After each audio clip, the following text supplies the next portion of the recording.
சில பேர் இந்த பூஜை ரூமையே மாற்றி அமைச்சிருப்பாங்க. வேறு ஏதாவது ஒரு கார்னரில், சவுத் வெஸ்ட் கார்னரில், இல்லை யாரோ ஒருத்தர் சொன்னதை கேட்டு வேறு ஏதாவது ஒரு இடத்துல வச்சுருப்பாங்க. முடிந்த வரைக்கும் அதெல்லாம் கொஞ்சம் அவாய்ட் பண்ணிக்கிறது நல்லது.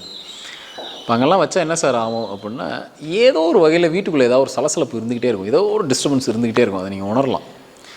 இது வரைக்கும் அந்த நாலேஜ் இல்லாதவங்க கண்டிப்பாக பார்த்துட்டு கொஞ்சம் அதை ஈசானி மூலையில் வைக்கிறது ரொம்ப நல்லது. அதுவும் குறிப்பாக கிழக்க பார்த்து சாமி படங்கள் இருக்கிறது ரொம்ப ரொம்ப நல்லது. சரி சார், நான் கொஞ்சம் வசதியான ஆள். எனக்கு பூஜை பண்ணுறதுனா அவ்வளோ பிடிக்கும் வீட்டில். அதனால் என்னை பூஜை ரூம் பார்த்திங்கன்னா நல்லா ஒரு 10க்கு 10 சைஸில் பெரிய பிரம்மாண்டமாக ஒரு பூஜை ரூம் செஞ்சு நான் அங்கே டெய்லி வழிபாடு பண்ணிக்கிட்டு இருக்கேன் அப்படின்றவங்க இருக்காங்க.